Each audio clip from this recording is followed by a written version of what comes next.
নমস্কার, astro Bengali অ্যাস্ট্রোমো চ্যানেলে আপনাদের প্রত্যেককেই স্বাগত জানাই। আজকের আলোচনার বিষয় হচ্ছে বৃশ্চিক রাশির জীবনে এত কষ্টের মূল কারণ কী এবং এর থেকে মুক্তির উপায় কী, বর্তমান ট্রানজিট কী বলছে। কারণ আমরা প্রত্যেকেই জানি বৃহস্পতি উচ্চস্তর হয়েছে বৃশ্চিক রাশির যে ভাগ্যভাব নবম ভাব সেই ঘরে। তো এর ফলে বৃশ্চিক রাশি কীরকম ফল পাবে এবং বর্তমানের কী রেমেডি হতে পারে সবিস্তার বর্ণনা করছি, প্রত্যেকে মনোযোগ সহকারে শুনবেন।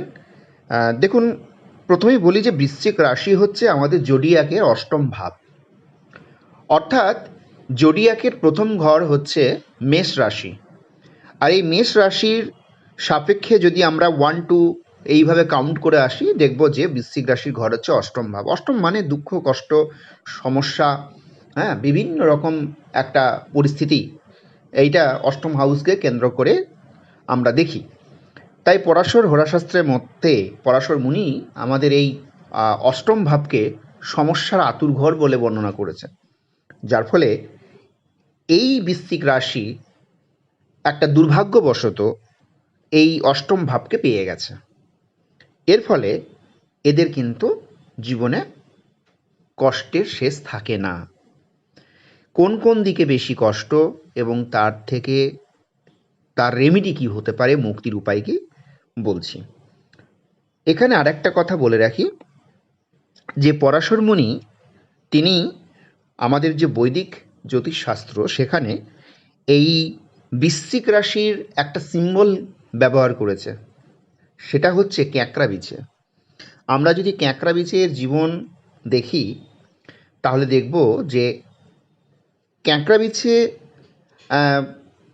যখন তাদের রতিক্রিয়া হয় বা সঙ্গম ক্রিয়া হয়, সেখানে তারপরে একটি পুরুষ এবং একটি মহিলা কাঁকড়া বিছের মধ্যে দ্বন্দ্ব শুরু হয়, অর্থাৎ রতিক্রিয়ার পরে।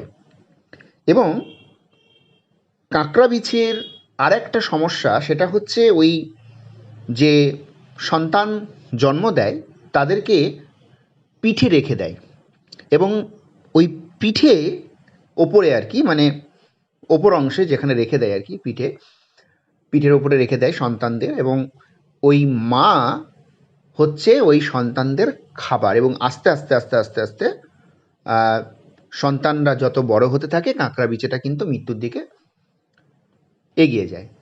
এটাই কিন্তু একটা দুর্বিষহ লাইফ। এর জন্যই পরাশর মুনি এই সিম্বলটা কিন্তু ব্যবহার করেছে। মানে সত্যিই আমরা ভাবি, আশ্চর্য হয় যে আগেকার মুনি ঋষিরা কীভাবে বোঝেন যে প্রত্যেকটা সিম্বলের তো একটা গুরুত্ব রয়েছে, একটা কিছু ইন্ডিকেট করে দেয়।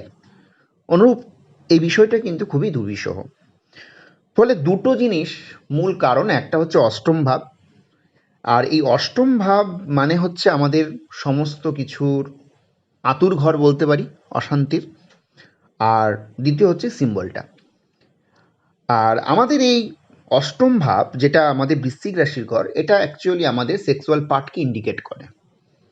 যেমন মেষ রাশি আমাদের মাথা, মীন রাশি হচ্ছে পায়ের পাতা, এরকমভাবে আমাদের মীন যেহেতু দ্বাদশ ভাব। অনুরূপভাবে এই বৃশ্চিক রাশির যে ঘর, সেটা হচ্ছে আমাদের সেক্সুয়াল যে পার্ট, গোপন অঙ্গ, সেই জায়গা ইন্ডিকেট করে। ফলে এই বৃশ্চিক রাশির জাতক জাতিকাদের জীবনে বলতে পারেন যে সবথেকে বেশি সমস্যা যেটা হয় সেটা পার্টনার লাইফকে নিয়ে এবং সেক্সুয়াল লাইফ। ফলে এই জায়গাটা কিন্তু খুবই খারাপ। এখন প্রশ্ন হচ্ছে, বৃশ্চিক রাশির জীবনে প্রত্যেকের জীবনই কি খারাপ? না, 90% খারাপ। খারাপ বলতে আমি বলছি যে পরিসর, মানে 90% বৃশ্চিক রাশির জাতক জাতিকা কিন্তু বেশ কষ্টের মাধ্যমেই তাদেরকে জীবন অতিবাহিত করতে হয়। এবার অনেকে সৌভাগ্যবশত বেশ কিছু জন্মছকগত অনেকের ভালো ট্রানজিট তারা জন্ম লগ্ন কুষ্টিতেই পেয়ে থাকেন, মানে যখন জন্মগ্রহণ করে হতে পারে বৃশ্চিক রাশি, কিন্তু তবুও তারা বেশ কিছু কিছু প্ল্যানেটের একটা ভালো দিশা পায়, যার ফলে তাদের লাইফ কিন্তু বেশ ভালো, খারাপ বলা যায় না। এখন বর্ণনা করি যে বৃশ্চিক রাশির জীবনে সবই কি খারাপ? না। দেখুন, দ্বিতীয় ভাব হচ্ছে বৃশ্চিক রাশির ধনু রাশির ঘরটা, পড়ছে। ধনুরাশির অধিপতিকে বৃহস্পতি, ফলে এদের এই ধনুরাশির জন্য কিন্তু এদের চাকরি ভাব জীবনে, অর্থাৎ এই চাকরির জায়গাটা কিন্তু খুব স্ট্রং থাকে এদের। বেশিরভাগ বৃশ্চিক রাশির লাইফের যারা যারা এখন ভিডিওটা দেখছেন, আমি বলবো আপনারা খুব ভালোভাবে স্টাডির সঙ্গে যুক্ত থাকুন। যারা এখন হতাশায় রয়েছেন, যারা জীবনে এখনও বিশেষ করে গভর্নমেন্ট সার্ভিস, কারণ এই দ্বিতীয় ভাব থাকার ফলে আপনাদের সেন্ট্রাল হোক বা স্টেট, এই জায়গাটা কিন্তু খুব স্ট্রং হয়, মনে রাখবেন, ঠিক আছে? চাকরির জায়গাটা কিন্তু খুব মজবুত হয় যদি একটু আপনারা হতাশাকে এড়িয়ে যদি একটু সঠিক প্রেডিকশান গাইডের মাধ্যমে নিজের লাইফকে এগিয়ে নিয়ে যেতে পারেন, যদি সঠিক স্টাডি করতে পারেন, ডেফিনেটলি এই জায়গাটা কিন্তু আপনাদের লগ্নগতভাবে বেটার আছে। মানে রাশির দ্বিতীয় ভাবপতি সে কিন্তু বৃহস্পতি, ভালো করে বুঝুন। এবার এই বৃহস্পতি থাকার ফলে বৃহস্পতি গভর্নমেন্ট জবকে ইন্ডিকেট করে, ঠিক আছে? ফলে এই জায়গাটা খুব ভালো স্ট্রং দেয়। এবং এইখানে একটা মাথায় রাখতে হবে, বৃহস্পতি হচ্ছে যা দেবে তার পরিসরটা ব্যাপক দেয়। পরিসর ব্যাপক মানে কি? ধরুন বৃহস্পতি কারো ষষ্ঠভাবে অবস্থান করছে, তার রোগের পরিসরটাকে কিন্তু বাড়িয়ে দেবে। ষষ্ঠ ভাব হচ্ছে আমাদের চাকরি যেমন দেখায়, আবার রোগ ভাবকেও দেখায়। দ্বিতীয় কথা, এখানে তাহলে দ্বিতীয়ভাবে যখন বসছে তাহলে কি করবে? পরিবারের ওপরে তার একটা ডিপেন্ড ব্যাপারটা, মানে তার পিঠে যেন পরিবারের একটা বোঝা চাপানো থাকে, পরিবারকে তাকে বইতে হয়। হ্যাঁ, কিন্তু যেহেতু সে বৃশ্চিক রাশি এবং যেহেতু তার দ্বিতীয় ভাব বৃহস্পতি রয়েছে এবং এইখানে বুধ কিছুটা পীড়িত থাকে এদের, ভালো করে বুঝবেন, এবং সেটা বর্ণনা করতে গেলে অনেক বড় হয়ে যাবে। ফলে এদের কথা না একটু ওই স্পষ্টবাদী কথাবার্তা হয়ে যায়। মানে দেখুন, সংসার বলুন বা পরিবার সমাজে থাকতে গেলে অনেক সময় স্পষ্ট কথা বলা যায় না। যেমন ধরুন আমি অনেক সময় এই ভিডিওতে কিছু স্পষ্ট কথা বলে দেবো, আমাকে দুম করে অনেকে অনেক কিছু বলবে, আমি জানি। এবার আমারও একটু দোষ আছে, আমি বলে ফেলি, তার জন্য আমিও কিন্তু অনেক সময় একটু বাজে কথা শুনি, ঠিক আছে? তো বুধ পীড়িত থাকে, বুধ পীড়িত থাকলে না ওই সোয়া সাপটা কথা বলে দেবে, দুম করে ওই ফিডব্যাকটা খারাপ আসে। এইটা কিন্তু মাথায় রাখবেন। হ্যাঁ, তো আপনাদের যেটা করতে হবে, শান্ত থাকতে হবে, মানে কথা যত পারা যায় কম বলতে হবে। রেমেডির দিকেও আমি কিন্তু চলে যাচ্ছি, বর্ণনার সঙ্গে সঙ্গে রেমেডি বলছি। আপনাদের যেটা করতে হবে, কথা কম বলতে হবে, পরিষ্কার কথা। কথা কম বললে আপনার শত্রু কম হবে, বলে না বোবার শত্রু কম, ওই রকম টাইপের। না হলে কিন্তু আপনাকে ভুল বুঝবে এবং আপনি সবার জন্য করবেন, কিন্তু ওই আপনার গালি খেতেই হবে, এটা আপনার জন্য রয়েছে লগ্ন চাটগতভাবে। এইবার বলবো যে আপনাদের কমিউনিকেশনের যে ঘর এবং আপনাদের চতুর্থ ভাবপতির যে ঘর, সেটা শনি পাচ্ছে। এই শনি পাওয়ার ফলে আপনাদের কি হবে? এটা শিক্ষা অবশ্যই বেটার একটা পজিশনে যাবে, কিন্তু বাধাপ্রাপ্ত হয় প্রচুর। আর বিশেষ করে গুরুজনদের সঙ্গে আপনাদের ওই সম্পর্কটা একটু খারাপের দিকে চলে যায়, ঠিক আছে? আর মায়ের ওপর না খুব ডিপেন্ড এদের জীবনটা। ভালো করে বুঝবেন, শনি কি করছে? চতুর্থ ভাবপতি যেহেতু হচ্ছে শনি, ফলে শনির আমরা জানি বর্ণনা অনুযায়ী, যদি আমরা একটু ওই পৌরাণিক কাহিনী পড়ি, তাহলে সেখানেও কিন্তু দেখব শনি হচ্ছে মাতৃর ভাবের একটা ব্যাপার আছে। শনির সঙ্গে পিতার একটু সম্পর্ক একটু অন্যরকম হয়, মাতার সম্পর্কটা খুব ভালো হয়। ফলে এই বৃশ্চিক রাশির জীবনের ক্ষেত্রে কিন্তু তাই হবে, মাতৃ ভাবটা এদের বেশি থাকে, মা এদের জীবনের মূল জায়গাটা থাকে। এখন পঞ্চম ভাব সে বৃহস্পতি, যে বারবার বলছি বৃহস্পতির পঞ্চম ভাবও কিন্তু বৃহস্পতি। এই বৃহস্পতি কি করছে? আপনাদের পঞ্চম ভাবে আসার ফলে আপনাদের যে সম্পর্কগুলো যেটা হয়, অনেক সম্পর্ক গড়ে ওঠে বৃশ্চিক রাশির জীবনে।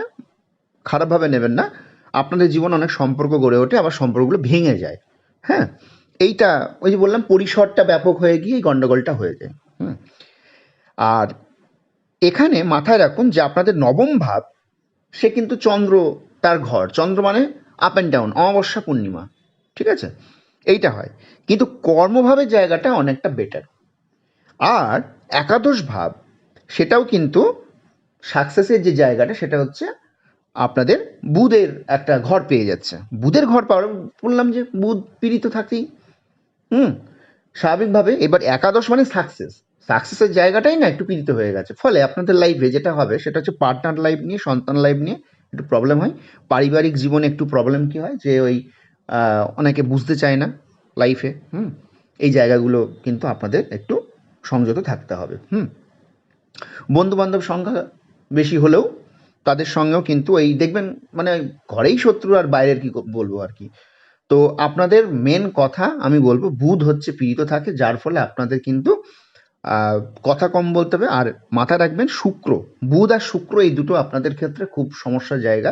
ফলে শয্যা সুখ বা সেক্সুয়াল লাইফের সুখেও কিন্তু একটু অনেকটা প্রবলেম চলে আসে আপনার লাইফে। মহিলাদের ক্ষেত্রে সিস্টের প্রবলেমটা খুব বেশি এখানে দেখা যায় এবং পুরুষদের ক্ষেত্রে কিন্তু কোনো রকম বা সেক্সুয়াল প্রবলেম আসতে পারে। এই জায়গাটা খুব বিপজ্জনক হয়ে থাকে। তো এর জন্য সঠিক গাইড, সঠিক রেমেডি কিন্তু নিয়ে যদি আপনারা চলেন ডেফিনেটলি ভালো। পরিষ্কার হিসেব বলছি। অনেকেই ভাবতে পারেন যে তাহলে কি আমাদের লাইফ খুবই খারাপ? না, কখনোই কারোর লাইফ কখনোই ওরকমভাবে খারাপ হতে পারে না। ঠিক আছে? হ্যাঁ, কিছু জন্মগতভাবে কিছু মানুষ সাকসেস পেয়ে যায়, আমাদের এটা ভবিতব্য, পৃথিবীর এটাই নিয়ম। কিন্তু সকলের ক্ষেত্রে নয়। হুম তো ব্যতিক্রমী তো থাকবেই সবার ক্ষেত্রে, কিন্তু বেশিরভাগ বৃশ্চিক রাশির লাইফটা খুব একটা ভালো হয় না। তো এর থেকে এখানে আমরা মুক্তির কিছু কিছু উপায় পাবো। তবে বর্তমান ট্রানজিট কি বলছে, যেটা মোদ্দা কথা, এখন বর্তমান হচ্ছে বৃহস্পতি আপনাদের নবম ভাবে এসেছে, যেটা কিন্তু অত্যন্ত শুভ ফল দেবে। অত্যন্ত শুভ ফল দেবে, কারণ নবম ভাব মানে ভাগ্যভাব। ভাগ্যভাবে বৃহস্পতি, সেখান থেকে সে আপনাদের লগ্নে দৃষ্টি দিচ্ছে, মানে আপনাদের নিজের ঘরে দৃষ্টি দিচ্ছে। এবং সে কে? দ্বিতীয় ভাবপতি এবং পঞ্চম ভাবপতি, তার মানে সার্ভিসের জায়গাটা ভীষণ ভালো। ঠিক আছে? চাকরির জায়গাটা ভালো। কর্মজীবন, বেসরকারি বা সরকারি, কর্মজীবনের জায়গাটা বেটার একটা ফল আপনারা পাবেন। পঞ্চম ভাব, যেটা দাম্পত্য জীবন এবং সন্তান সুখ এবং প্রেমজ জীবন, সাকসেস, এই জায়গাটা আপনারা পাবেন। পারিবারিক সুখ বৃদ্ধি। ঠিক আছে? অর্থাৎ আমি বলবো এই বছরটা, বিশেষ করে অক্টোবর 31 পর্যন্ত বলা আছে যদিও বা, কিন্তু তার সুফল আপনারা এই বছরটা সম্পূর্ণই পাবেন। এখন খারাপ কিচ্ছু নেই, শুধু হেলথের দিকে একটু নজর রাখবেন। বিশেষ করে আমাদের এই জায়গাটা হচ্ছে বৃশ্চিক রাশির ক্ষেত্রে মনে রাখুন যে আপনাদের বলে নয়, সকলেরই এই বৃহস্পতি পরিসরটা ব্যাপক করে দেয়, যার ফলে আমাদের বৃহস্পতির সমস্যা মূল যেটা আনে সেটা হলো ওই লিভার গঠিত সমস্যা, পেট গঠিত সমস্যা। ফলে ঘুম কম হওয়া, হজমগত সমস্যা, এই জায়গাগুলো একটুখানি আপনাদের সমস্যা আনতে পারে। এর জন্য আপনাদের কিছু বর্তমান ট্রানজিটের নিরিখে একটু রেমেডি করে নেওয়া উচিত। সেটা আপনার লগ্নচাট সাপেক্ষে করলে সেটা ভালো ফল পাওয়া যায়। আচ্ছা, তো এই হচ্ছে ওভারঅল পরিস্থিতি।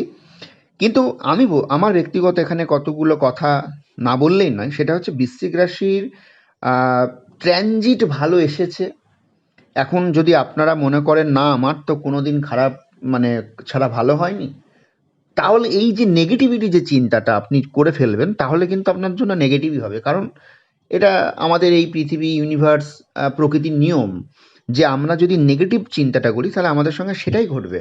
আর যদি পজিটিভ চিন্তা করি আমাদের সঙ্গে পজিটিভ কিছুই ঘটবে। তা আমি বলবো একটু বিশ্বাস করে একটু পজিটিভ চিন্তা করাই ভালো, যাতে আপনার লাইফে একটু ভালো হয়। আর দ্বিতীয় নম্বর যে কথাটা, সেটা হচ্ছে যে আপনাদের সবার আগে যেটা দরকার, বারবার করে আমি কেন বলছি তার মূল কারণ অবশ্যই আমি যেটা স্টাডি করে দেখেছি, আপনাদের লাইফে কথা বেশি বললেই বিপদে পড়বেন।